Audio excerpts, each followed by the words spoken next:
बिस्मिल्लाहिर्रहमानिर्रहीम। अस्सलाम वालेकुम नाज़रीन, आप यूट्यूब चैनल देख रहे हैं। मैं इमरान खान हूँ। ईरानी वज़ीर ख़ारजा अब्बास अराग़ची पाकिस्तान आए और पाकिस्तान से वापस चले गए। वापस वो ओमान में गए हैं। जिस तैयारे में वो आए उसमें वो ओमान नहीं गए, बल्कि पाकिस्तान से दूसरा तैयारा लेकर वो ओमान गए मुबैना तौर पर, जो इतलात आ रही हैं। इसकी कोई कन्फर्मेशन मेरे पास नहीं है, लेकिन ये सोशल मीडिया पर रिपोर्ट हुआ है। तो ईरानी वज़ीर ख़ारजा दौरा मुकम्मल करके वो ओमान चले गए और अब खबर आ रही है कि वो दोबारा पाकिस्तान आएंगे। देखें, ये जब ईरान ने दौरा शुरू किया था तो दो चार चीज़ें उन्होंने क्लियर की थी। उन्होंने कहा था कि खित्ते के वो ममालिक जिनके साथ बेहतरीन ताल्लुकात हैं ईरान के या बरादराना ताल्लुकात हैं, वो उनका दौरा करने के लिए अब्बास अराग़ची निकले। 3 ममालिक का जिक्र किया गया था कि वो पाकिस्तान आएंगे, फिर ओमान जाएंगे और फिर रूस जाएंगे। इन तीनों मुल्कों से चाहे दिफाई नुक्ता नज़र है, चाहे इलाकाई मामलात हैं, ईरान के बड़े अच्छे ताल्लुकात। और पाकिस्तान के हवाले से तो इस वक्त इम्पॉर्टेंस इसलिए बढ़ी हुई है कि मौजूदा अमरीकी हुकूमत पाकिस्तानी हुकूमत पर इन्हिसार कर रही है अपनी फेस सेविंग के लिए। तो ये ईरान के लिए भी एक मौका है कनेक्टिविटी का। तो पाकिस्तान अब दोबारा आएंगे। और ये जो सरकारी मीडिया है ईरान का, उसने ये दावा किया, और सरकारी मीडिया ईरान का, उनकी तरफ से ये चीज़ सामने आई है कि दोबारा से ईरानी वज़ीर ख़ारजा पाकिस्तान पहुंचेंगे और पाकिस्तान में दोबारा के दौरा करेंगे और कुछ चीज़ें जो हैं वो दोबारा डिस्कस होंगी। तो मैं आपको थोड़ा सा बता देता हूं कि एक्चुअली इसका बैकग्राउंड क्या है। मैंने आपको खबर दी थी अपने पिछले वीलॉग में, और मैंने आपको बताया था कि अमेरिकन के बारे में कोई कन्फर्मेशन नहीं है। ईरान ने आने से पहले एक तो ये बताया था कि वो कहाँ कहाँ जाएंगे दौरे पर। दूसरा, उन्होंने एक और बात कही थी। उन्होंने कहा था कि अमेरिका के साथ मुज़ाकरात उनका मनसूबा नहीं है, या इस दौरे के अंदर कहीं पे अमेरिका के साथ मुज़ाकरात शामिल नहीं है उनके मंसूबे में। एक तो उन्होंने ये भी कहा था। एक और बात भी की थी कि अराग़ची ईरान के एटमी मवाद के हवाले से या एटमी प्रोग्राम के हवाले से किसी किस्म की बातचीत करने नहीं आए, और अगर वो बातचीत करनी है तो वो ईरान की जो बाकी सीनियर क़यादत है वो उनकी मुशावरत से होगी। ऐसे तो नहीं वो उठ कर सकते बातचीत। बहरहाल, जो पैगामात मैंने आपको बताया था कि 2 तरह की चीज़ें की थी अराग़ची ने पाकिस्तानियों से मुलाकात में। एक, उन्होंने बताया कि अमेरिका ने कहाँ कहाँ पे काम ख़राब किया और अमेरिकन मुतालबात के जवाब में ईरान का रद्द-ए-अमल क्या है और ईरान की तजावीज़ क्या हैं जंगबंदी के लिए, जिससे कुछ अमेरिका को भी फेस सेविंग मिल जाए और ईरान का भी नुकसान ना हो। और दूसरी बात यह है कि उन्होंने बताया कि वो तो आबना हुर्मत उन्होंने खोल दी थी, तो जब अमेरिका ने नाकाबंदी की तो वहाँ से काम ख़राब हो गया। तो ना सिर्फ ईरानी मुतालबात सामने रखे बल्कि ईरानी तहफ़्फ़ुज़ात भी सामने रखे, बल्कि ईरान ने कुछ तजावीज़ भी दी पाकिस्तान को कि ये अमेरिका के साथ शेयर की जाए। अब जब तक नाकाबंदी है, ईरान ने एक और बात की है, तब तक हम बराह रास्त अमेरिका के साथ बात नहीं करेंगे। तो बिलवास्ता एक चैनल पाकिस्तान का है जो खुला हुआ है, बड़ी अच्छी बात है। और पाकिस्तान के दौरे को बड़ा मुस्बत दौरा भी करार दिया अराग़ची ने, जो पाकिस्तान के लिए भी अच्छी बात है। अब पाकिस्तान ने अमेरिका को सारी कहानी सुना दी, और डोनाल्ड ट्रंप ने, जो 2 लोग आ रहे थे पाकिस्तान में, जेरेड कुशनर और स्टीव विटकॉफ, इन दोनों का पाकिस्तान में जो इनकी आमद है वो कैंसिल कर दी डोनाल्ड ट्रंप ने अलग अलग तरह के स्टेटमेंट दिए हैं। मैं आपके सामने कुछ चीज़ें रखता हूं जो बातें डोनाल्ड ट्रंप ने की हैं। सबसे पहले तो डोनाल्ड ट्रंप ने कहा, जनाब बहुत टाइम लग जाता है, बहुत पैसा लग जाता है ये इतनी दूर जाने में, और हमारी जो मुलाकात हो रही है वो भी कोई ईरानी क़यादत से हमारी बातचीत या उनकी क़यादत से मुलाकात नहीं हो रही।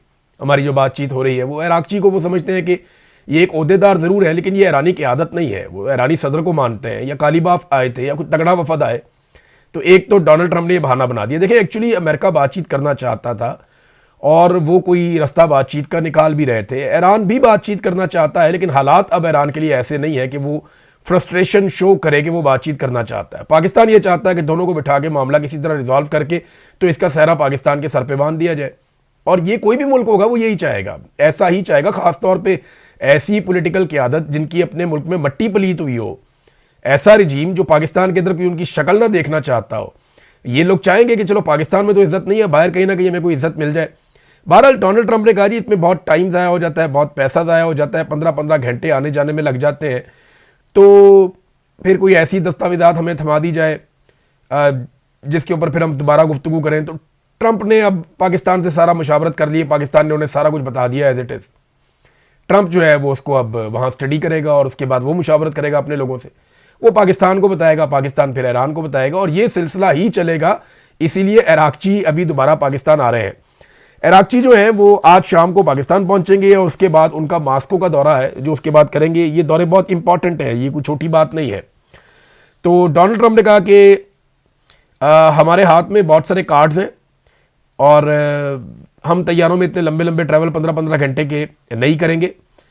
और ईरान के ऊपर अब मुनसर है कि वो हम पे टेलीफोन के जरिए मामला कर सकते हैं। यानी ईरान अगर चाहता है कोई डील करना है, कोई मामला हल करना चाहता है, तो हमारे साथ बराह रास्त कॉल कर ले। ये डोनाल्ड ट्रंप ने कह तो दिया, लेकिन ये सब जानते हैं कि एक्चुअली ये मुज़ाकरात किस तरीके से आ रहे हैं। अच्छा, जैसे ही डोनाल्ड ट्रंप ने कहा ना उनके बंदे नहीं आ रहे, साथ ही शुक्र है इस्लामाबाद खुल गया। लगभग 2 हफ्ते तक इस्लामाबाद के शहरियों को इन्होंने कर्फ्यू में रखा हुआ था। दवाइयाँ भी इस्लामाबाद में नहीं आ जा रही थी, पेट्रोल पंप भी सारे बंद थे, मार्केटें इन्होंने बंद कर दी थी, तालीमी इदारे, सेहत के मामला सारे बिगड़ गए थे, कारोबारी मराकज़ बंद थे, दफातर बंद थे, अदालतें तक बंद रही वहाँ पे इस्लामाबाद में।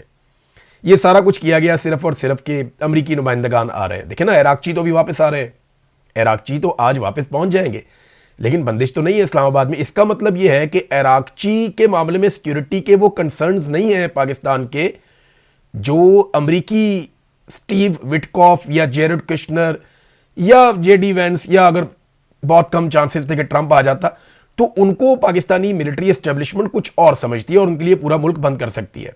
लेकिन ट्रंप को इस बात का ख्याल है कि वक्त और पैसा ज़ाया होता है, लेकिन हमारी जो मिलिट्री बैक्ड रिजीम है पाकिस्तान में, उसको इस बात का ख्याल नहीं है। उन्होंने दारुल हुकूमत को बंद रखा 2 हफ्ते तक, लोगों का वक्त भी ज़ाया किया, पाकिस्तान का पैसा भी ज़ाया किया, अरबों रुपए का नुकसान भी किया।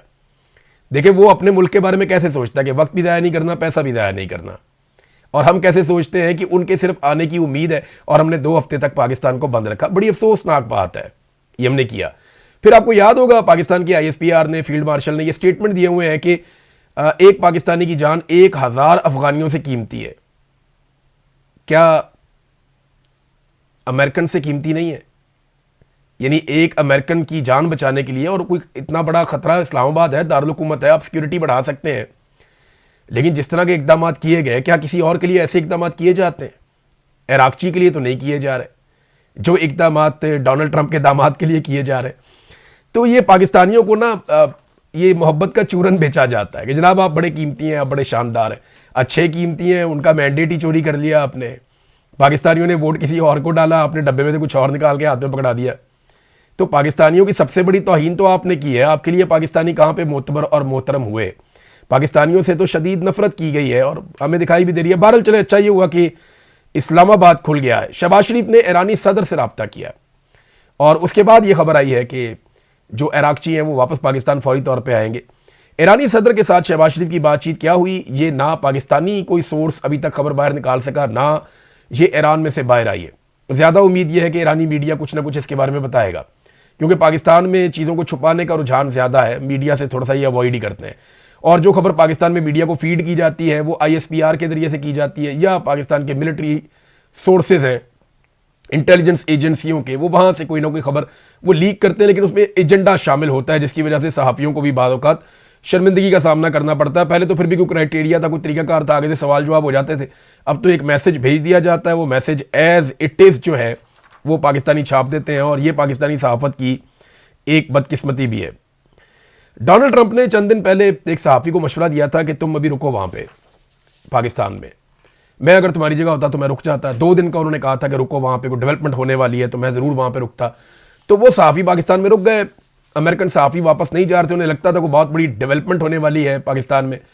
लेकिन फिर डोनाल्ड ट्रंप से जब उन्होंने बार बार शायद ये बार कहा, तो अब एक मैसेज उनका, डोनाल्ड ट्रंप का एक मैसेज जो है वो वायरल हो रहा है, जिसमें एक सहाफ़ी के हवाले से ये दावा किया जा रहा है कि ये उनका स्क्रीनशॉट है, जिसमें डोनाल्ड ट्रंप ने ये कहा उस सहाफ़ी को कि कम हो, कि पाकिस्तान वापस आ जाओ, हुन तान होते कोई खबर नहीं मिलनी।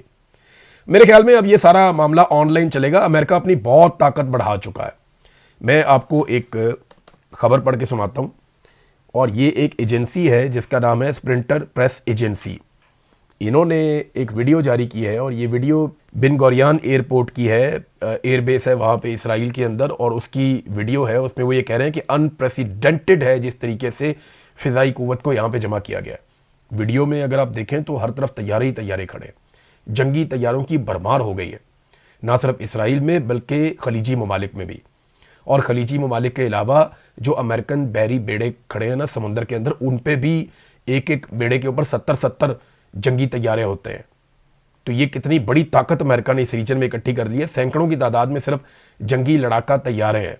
तो एक फुल फ्लैज जंग की तैयारी भी है, ये भी हमें अपने जहन में रखना चाहिए। ये अमेरिका करता है नहीं करता, डोनाल्ड ट्रंप को बहुत बड़ी फेस सेविंग चाहिए।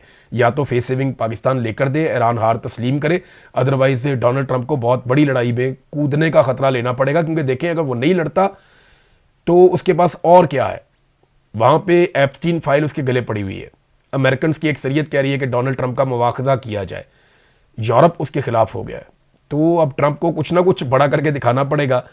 वो कह रहे जी कि जब जंग शुरू हुई थी तो उस वक्त भी इतनी बड़ी मिकदार में अमेरिका ने यहाँ पे हथियार और एयरक्राफ्ट नहीं पहुंचाए थे जितनी बड़ी मिकदार में अब पहुंच गए हैं। और अमेरिका अपनी फोर्स को बिल्डअप कर रहा है यहाँ पे बहुत तेजी से रीजन में। आप क्या समझते हैं कि ये सारा कुछ जो है वो अमन के लिए हो रहा है? ये सवाल पूछा है स्प्रिंटर प्रेस एजेंसी ने, और उसका जवाब उन्होंने दिया है कि ऑफ कोर्स नॉट।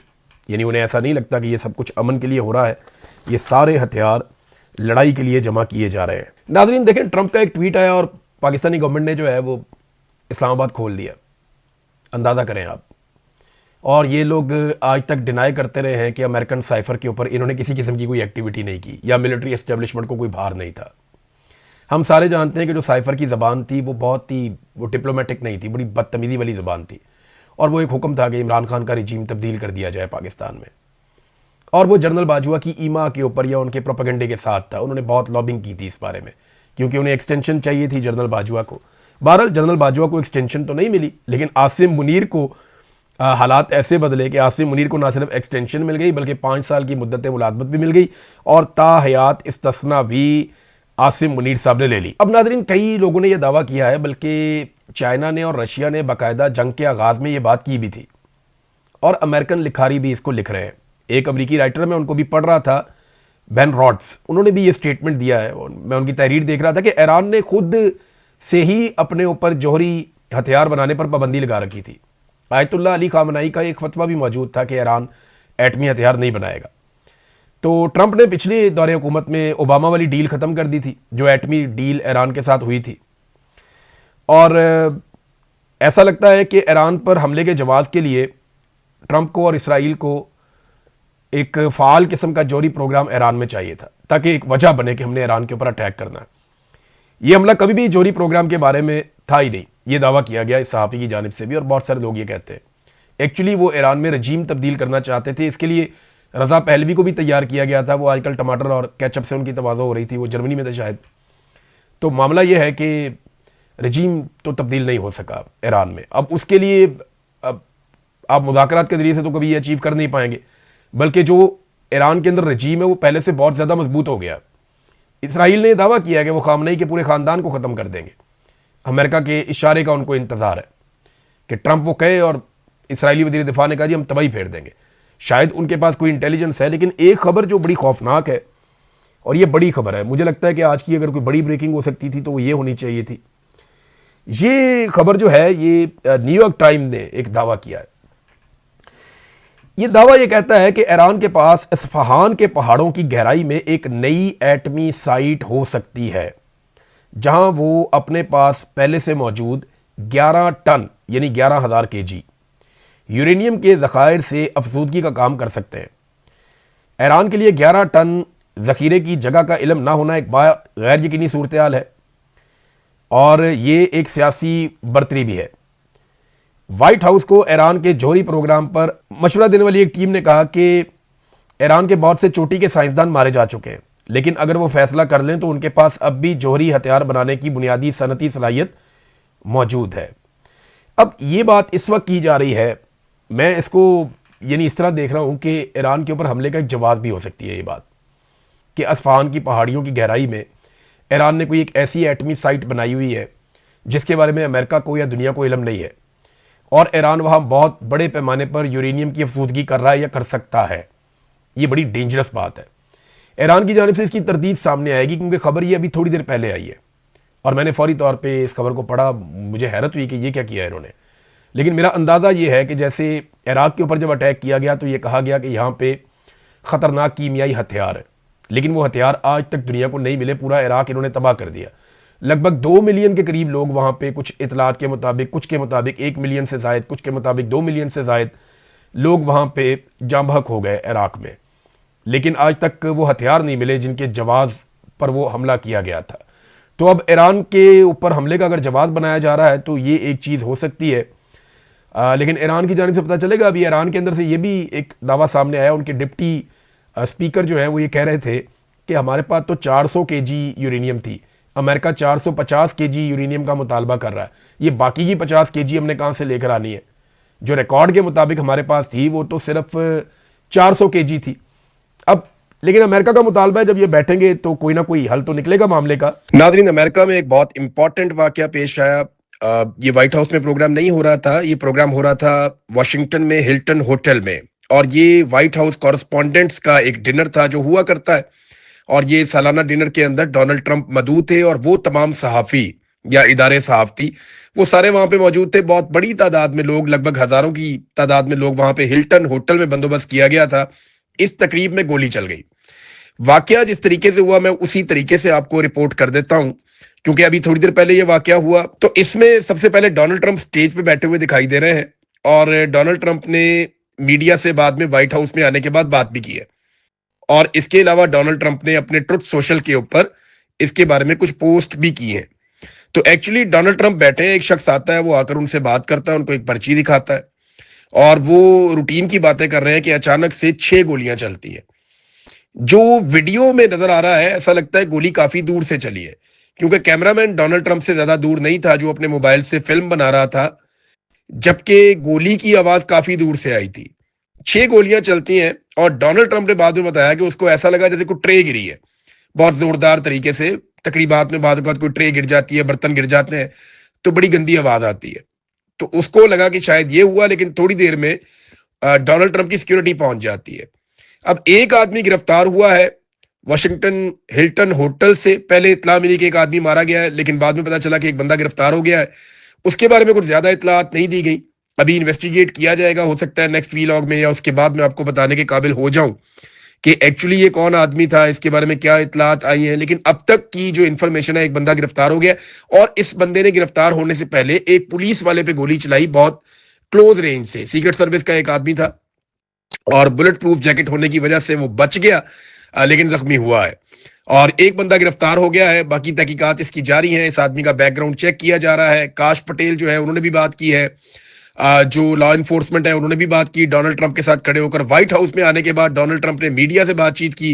उन्होंने कहा तकरीब हम दोबारा कर लेंगे, और 1 महीने के अंदर अंदर दोबारा हम सब इकट्ठे होंगे और इस तकरीब को करेंगे। ये एक बहुत बड़ा सिक्योरिटी ब्रीच है, क्योंकि बहुत सारी लेयर्स होती हैं डोनाल्ड ट्रंप की सिक्योरिटी की या अमेरिकी सदर की सिक्योरिटी की। वहां पे हथियारों का इतना करीब पहुंच जाना कि डोनाल्ड ट्रंप जहां बैठा है वहां पे शदीद आवाज आई फायरिंग की, वो कि बहुत करीब नहीं था, लेकिन कम से कम वो सिक्योरिटी के कुछ लेयर्स क्रॉस करके आगे आ गया था। अब इस वाकये के ऊपर अभी कुछ नहीं कहा जा सकता, लेकिन एक इंसिडेंट हुआ है। डोनाल्ड ट्रंप को फौरी तौर पे वहां से हटाया गया, रेस्क्यू किया गया, लटाया गया। मैंने सेकंड गिने जब डोनाल्ड ट्रंप तो बार बार कह रहे हैं कि जरा शानदार काम किया गया, सिक्योरिटी फोर्सेस ने बड़ा जबरदस्त किया, मुझे बहुत तेजी से रेस्क्यू किया, बड़ा क्विक रिस्पॉन्स था।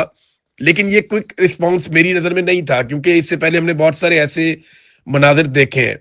मुझे लगता है डोनाल्ड ट्रंप पे जब पेंसिल्वेनिया में गोली चली थी आज से 2 साल पहले, वहां पे जो रिस्पॉन्स था वो ज्यादा क्विक था। यहाँ पे गोली चलने के बाद जो पहला आदमी डोनाल्ड ट्रंप तक पहुंचा वो 8 सेकंड लगे, और फिर 12 सेकंड के बाद एक बंदा पीछे से पहुंचा, और 20 सेकंड के बाद डोनाल्ड ट्रंप को उसकी सीट से उठाकर पीछे नीचे कर दिया गया। ये बहुत टाइम होता है, और इस किस्म के ऑपरेशन में और एसके रेस्क्यू में 2, 4, 5 सेकंड भी बहुत होते हैं। इतना क्विक नहीं था, लेकिन डोनाल्ड ट्रंप ने सबकी तारीफ की है। वाकई की मजीद तफसीलात आएंगी, आपके साथ शेयर करेंगे। तो ये एक वाकया हुआ है, अब इसके असरात क्या होंगे अभी कुछ नहीं कहा जा सकता, क्योंकि अमेरिका के ईरान के मुज़ाकरात वाला मामला भी चल रहा है, यहाँ रीजन में भी एक लड़ाई चल रही है, तो हम बाद में इस पे बात करेंगे। नाजरीन, थोड़ा सा पाकिस्तान की तरफ आते हैं। देखिए, पाकिस्तान को ना अब जरा चौधराहट से बाहर आना चाहिए। हम ना बचपन में ऐसे करैक्टर्स को देखते थे लाहौर के मोहल्लों में, जिनके घर में राशन नहीं होता था, जेब में पैसे नहीं होते थे, गाड़ी या मोटरसाइकिल में पेट्रोल नहीं होता था, सिगरेट भी मांग के पीते थे, लेकिन रोज़ाना शाम को कलफला सूट पहन के चौक में आके बैठ के बड़के मारते थे। तो पाकिस्तान को ना ये वाला किरदार नहीं करना चाहिए। ये इस किस्म के करैक्टर लाहौर के चौकों में तो चल जाते हैं, जच जाते हैं, उम्रें इनकी गुजर जाती हैं, फैमिलियाँ इनकी रुल जाती हैं, लेकिन यहाँ पे एक हुकूमत है। आप बाहर चौधराहट दिखाने के चक्कर में पाकिस्तान में खाने को दाने नहीं है। किसान आपका रुल गया, मजदूर आपका रुल गया, मेहनत कश तबाह हो गया, ताजिर तबाह हो गए, मईशत बर्बाद हो गई, महंगाई है, गुर्बत है, बेरोजगारी है, ये चीज़ें बढ़ती चली जा रही हैं। लोड शेडिंग का एक अजाब है जो कौम के ऊपर आपने मुसल्लत कर दिया है। आपकी बिजली बनाने की कैपेसिटी लगभग 45,000 मेगावाट है और आप कौम को 20,000 मेगावाट भी नहीं दे पा रहे। ये कितनी शर्मिंदगी की बात है कि इतनी कैपेसिटी होने के बावजूद आप आज बिजली पैदा ही नहीं कर पा रहे। और कौम से बिल आप कितना ले रहे हैं? 4 गुना बिल ले रहे हैं और 1 यूनिट के इस्तेमाल पे 3 यूनिट के पैसे ले रहे हैं। यानी 1 रुपए वाली चीज 4 रुपए की देते हैं और फिर जब एक आदमी 4 रुपए की चीज लेता है तो उससे 12 रुपए वसूल करते हैं। तो आप अंदाजा करें कि पाकिस्तानी जो है वो 1000% जो है वो ज्यादा पे कर रहे हैं और इसके बावजूद उन्हें लोड शेडिंग मिल रही है। सूरज की रोशनी तक पे आपने टैक्स लगा दिया है। पाकिस्तान की तरफ तवज्जो दें, पाकिस्तान को आगे बढ़ने दें। अब जुमे वाले दिन जनाब कहते हैं पेट्रोल मजीद महंगा कर दिया जाएगा 50-55 रुपए। अगर IMF ने हमें रिलीफ ना दिया या IMF ने हमें इजाजत ना दी तो फिर पेट्रोल और महंगा कर देंगे, 50-55 रुपए की लेवी और लगा देंगे। भाई कौम को चूना लगा रहे हैं आप, लेवी नहीं लगा रहे। इतने का तो इमरान खान पेट्रोल नहीं बेचता था जितनी आप लेवी ले रहे हैं कौम से। और अभी ये जो कीमत बढ़ी है ना, मैं आपको फिर बता रहा हूं, ये कीमत पेट्रोल की नहीं बढ़ी, ये टैक्स बढ़ाया इन्होंने। टैक्स को बढ़ा के 80 रुपए से 107 रुपए कर दिया, 27 रुपए कीमत इन्होंने बढ़ा दी। अभी ये पेट्रोल को और डीजल को मजीद महंगा करेंगे, ये दावा किया जा रहा है और ये वफाकी वजीर कर रहे हैं, कोई और नहीं कर रहा। वफाकी वजीर ने बैठ के, फेडरल गवर्नमेंट का हिस्सा है, उन्होंने बैठकर नेशनल टीवी के ऊपर ये बात की है। ये अली मलिक साहब ने, उन्होंने नेशनल टीवी पे बैठ के ये बात की है कि जनाब हमें जुमे वाले दिन अगर IMF नहीं मानता या हमारी दरखास्त रद्द करता है तो हमें मजीद पेट्रोल की कीमत बढ़ानी पड़ जाएगी, 50 रुपए या 55 रुपए और टैक्स लगाना पड़ जाएगा। मैंने आपको पहले बताया कि कोई भी हुकूमत जब उनके पास कोई माशी मंसूबा नहीं होता, जब उनके पास कैपेसिटी और कैपेबिलिटी नहीं होती कि वो मुल्क को चला सके, तो फिर उन्हें भारी टैक्स लगाने पड़ते हैं, कर्जे लेने पड़ते हैं। बिजली, गैस, पेट्रोल, ये चीजें और अशियाए जरूरत जो लोगों ने इस्तेमाल करनी है उनको महंगा करना पड़ता है। और जो ऐसे टैक्सेस जो बेचारे तनख्वाहदार तबके के ऊपर लगते हैं वो लगाए जाते हैं ताकि लोगों को नचोड़ के किसी तरह से खसारे को काबू किया जा सके। लेकिन खसारा इनसे अभी तक काबू नहीं हो रहा, अभी तक काबू नहीं हो रहा। इन्होंने सिर्फ अपोजिशन को काबू करना सीखा है, इन्होंने सिर्फ मुखालिफ आवाजों को कुचलना सीखा है, लोगों को मारना, उनके साथ जुल्म करना, उनके साथ जबर करना सीखा है। मुल्क नहीं इनसे चलेगा, ना इनसे कल मुल्क चला, ना इनसे आज मुल्क चल रहा है, ना इनसे आने वाले कल में मुल्क चलेगा। पाकिस्तानी अवाम के लिए सबसे बेहतर पता क्या है? वो फौरी तौर पे पाकिस्तान की मिलिट्री एस्टेब्लिशमेंट के हुकूमती फार्मूलों से जान छुड़ा ले और मिलिट्री एस्टेब्लिशमेंट के आगे हाथ जोड़ के या उनको हाथ से पकड़ के वापस बैरकों में छोड़ के आए कि खुदा का वास्ता मुल्क को सिविलियंस को चलाने दीजिए, जैसा कायदे आजम मोहम्मद अली जिन्ना ने कहा था। अब तक के लिए इतना ही। अपना ख्याल रखिएगा, अपने इस चैनल का भी। अल्लाह हाफिज।